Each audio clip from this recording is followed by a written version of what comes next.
Extended ang saya pag natuloy ang back-to-back na TVJ at ni Kuya Will. Pero bago ang lahat, nais ko lang po kayong pasalamatan sa inyong walang sawang suporta at pagtangkilik po dito sa ating channel. Ako po ang inyong lingkod, Tagapanood TV. Welcome back po dito sa ating YouTube channel at Facebook page. Panibagong araw, panibagong reaction video po ulit tayo mga tagapanood. At ito po ay galing sa channel ni Showbiz Philippines. Nasa description po yung link na kanyang channel. Bisitahin po at pakisuportahan na rin. At sa mga bagong napadaan lang dito sa ating channel, huwag niyo po sanang kalimutan na mag-subscribe. Hit nyo na rin po notification bell para lagi po kayong updated sa mga bago pang video na ating ilalabas. Share, like, and comment din po kayo mga tagapanood, atin yung babasahin at pupusuan. So simulan na po natin ang ating reaction video sa araw na to mga tagapanood. Detalye sa pagsasanib puwersa ng TVJ at ni Willie Revillame sa TV5 laban na sa It's Showtime sa GMA7. Usap-usapan ngayon ang napabalitang pagsasanib puwersa ng Itbulaga at ni Kuya Will.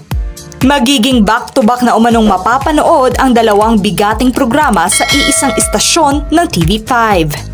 Nitong araw ng Biyernes, naispatan si Kuya Will sa isinagawang meeting ng Media Quest sa Mandaluyong kung saan makikita nga sa larawan na kasama nito ang presidente ng Signal na si Jane Basas, TV5 President Guido Zabaliero, Media Quest CFO John Andal at Signal Vice President for Channel and Content Sheena Olaso. Ibinahagi naman ng abogado ni Kuya Will na si Mr. Enrique Buco de la Cruz ng Divina Law Office ang tila kumpirmasyon sa pagbabalik nito sa telebisyon. Ang kanyang legal counsel ay siya ring humawak ngayon sa matagumpay na kaso ng TVJ sa korte upang mabawing muli ang titulong Itbulaga. Kasabay naman ito ng pabiting hint ng kanyang legal counsel kung saan sa caption nga nito nakasaad ang Wawawi sa TV5. Nakapost din sa Facebook page ng Wawawin ang naturang larawan ni Kuya Will kasama ang mga bosses ng Signal at TV5 kung saan may caption nga itong breaking news, mga big boss ng TV5 at si Kuya Will nagkita. Gayon din ang pagbahagi ng official Facebook page ni Kuya Will ng kaparehong mga larawan at tila mga hint sa pagbabalik nito sa TV5 sa pamamagitan na ng caption sa mga ibinabahaging post nito.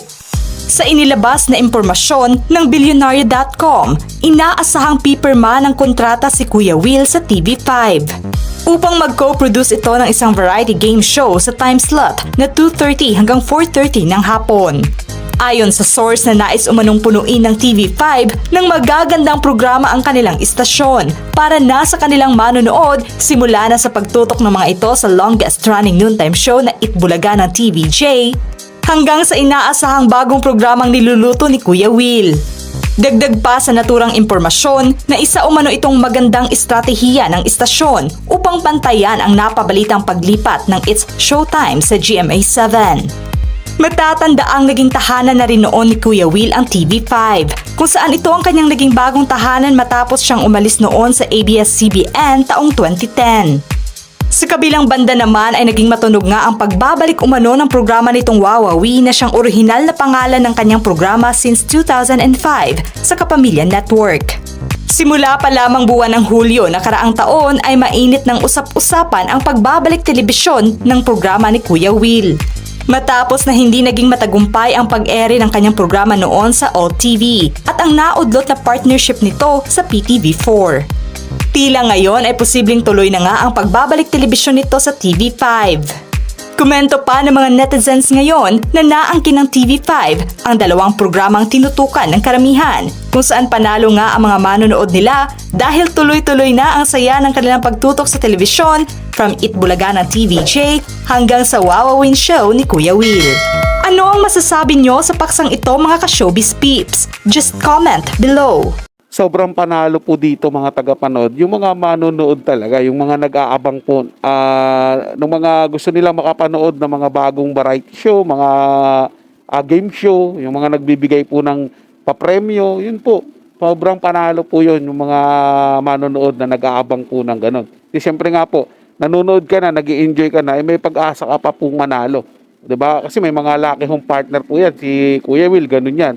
Tapos kapag sumali ka sa mga pa-contest nila, malakihan din yung papremyo. Kaya ang ganda po ng pagkakataon mabibigay sa mga manonood po natin. At alam naman po natin mga tagapanood na si Kuya Will ay isa rin yan sa mga makamasa makamasang tao po yan. Yung programa niya po, gaya po ng TVJ, ng Itbulaga, nabubulol po ako, pasensya na po, ay inilalapit niya po yan sa masang Pilipino.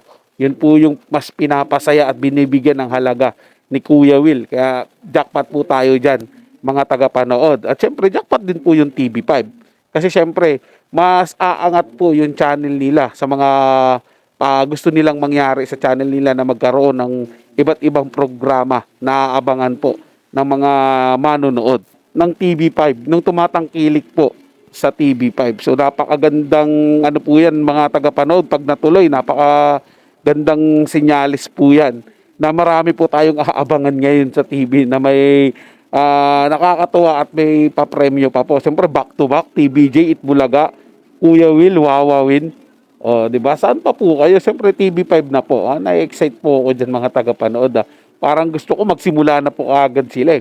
O, sana ituloy po ni Kuya Will talaga yung pagbabalik niya sa telebisyon at dalhin niya yung Wawawin niya na minahal at hinahanap-hanap po hanggang sa ngayon ng mga tumatangkilik po kay Kuya Will at sa Wawawin niya na talaga nang nagbibigay saya at ng papremyo. So yun lang po mga tagapanood, naway nagustuhan nyo po yung paksang ating tinalakay sa araw na to. At kung kayo bago lang po na napadaan dito sa ating channel, huwag niyo po sana kalimutan na mag-subscribe. Hit nyo na rin po notification bell para lagi po kayong updated sa mga bago pang video na ating ilalabas. Share, like, and comment din po kayo mga tagapanood at yung babasahin at pupusuan. So hanggang sa muli po, ito yung Tagapanood TV. Komento at opinion lamang, wala pong personalan. Paalam po at mabuhay po kayong lahat.